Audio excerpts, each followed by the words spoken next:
Hi guys, day 31 of the 90-day video challenge. It's fortunate today that it's Sunday and my daughter normally goes to language educational school during the day. Normally do something with my son, but my wife took him off my hands, so I had a whole day free to get on with my SFM stuff. So the weather was bad. I always think bad weather is very good for doing work. If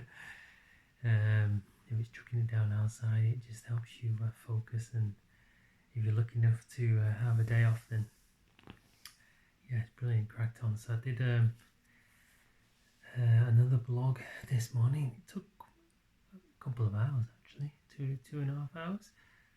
I started writing about going back to work after having a break, and then it just turned into this monster of reasons why I didn't want to do what I did for the next 25 years. You know, I brought up old memories of injustices and things that happened in the workplace. One instance was it was a busy day, and I had three emergency referrals to do as an optician in a row. And then the retail manager came up afterwards and says, "Why is nothing being sold? You know, you've not done any glasses sales." And he said it to me pretty much in front of the waiting area, obviously humiliating me in front of everyone else. And you can't talk to someone who's not clinically trained. He was a previous manager for Marks & Spencer, so he's used to shoving fruit and vegetables through the till. So you just stand there and listen to this rubbish. You know, what are you going to do? Sell glasses to people who obviously have been referred on to hospital, not only are you running behind on the clinic and you're trying to catch up, you've got this manager breathing down your neck. So that was one of the main reasons that I kind of knew that this industry was going down the pan. If these kind of managers were being recruited into the business to improve sales, but having no clue about what's going on. A bit like, well, I shouldn't involve politics, but it's a bit like that. You know, the people get elevated to certain statuses in certain organisations, and they do push certain buttons and things like that. But I've seen it all. I've seen really highly qualified clinical people getting pushed out of the business because they just care too much about their patients and customers, so take a lot of time with all their customers, and their conversions to selling glasses are terrible. So they eventually got performance managed regularly, weekly and daily, and they had to leave eventually and go and find work somewhere in a quieter town somewhere, because the managers in those stores wouldn't accept highly authentic and clinical people. It's a terrible reality, I'm afraid, but it's the truth.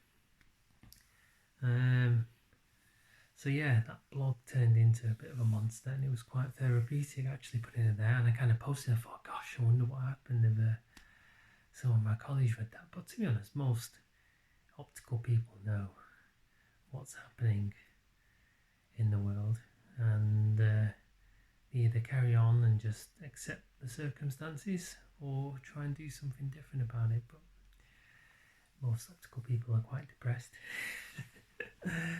or deluded, or the other. I've even seen one optical person I used to meet in meetings all the time, and one day I said, "Where is this guy? I've not seen him for ages, you know, where's he gone?" And someone says, "I don't know what happened, but someone found him cowering in the corner, crying his eyes out."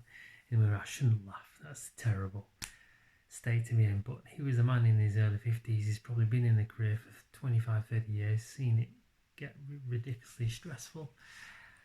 And, you know, targets and all these kind of things pop up, and trying to marry the whole clinical aspect and looking after patients with all the targets that all the artificial targets that managers who were brought into organisations to do obviously got to him, and he crumbled. So the guys, whoever I told, didn't know much details, but the guy actually died. He either had a breakdown, either took his life, I don't know. So couldn't find anything on the internet, and I didn't really bring up the subject too much with the person who was kind of related to him. So that was the end of that one. And then and most recently there was another one in the court cases of another lady who worked in a very popular high street store.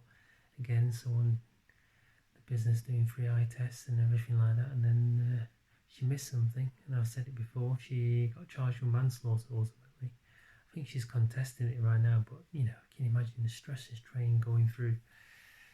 It's taken years off her life going through that, and it's something that the business model as it stands in the UK, he probably just did it for free, and now she's facing manslaughter for taking on that role and that work. So these are all the pain points that highlighting that. It was really good just putting it down on paper, and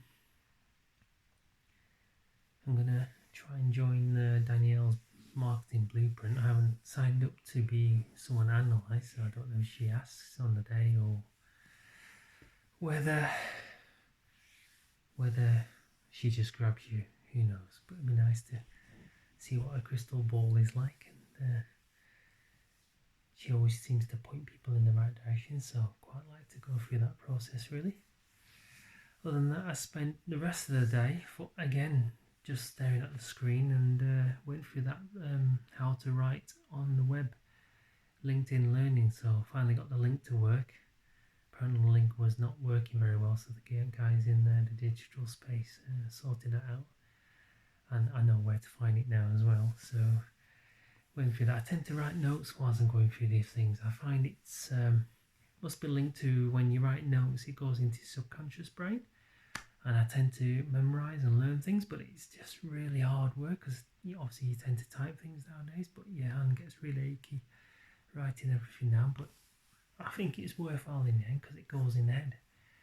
It goes in my head anyway. I think if I just sat there and watched it, I would understand it, but it wouldn't seem to stay there for that long. But if I would take notes and write about it and go through all the interactions and stuff like that, it definitely sticks in a lot more and a lot better. So it's one of those things, you better do it right first time round, because you're only going to forget about it and going to have to go back and read it again. So that's my point. Anyway, super tired now. I think if I put my head down on the pillow, I'll sleep within 5 seconds. So I will see you tomorrow. See you later, guys. Bye.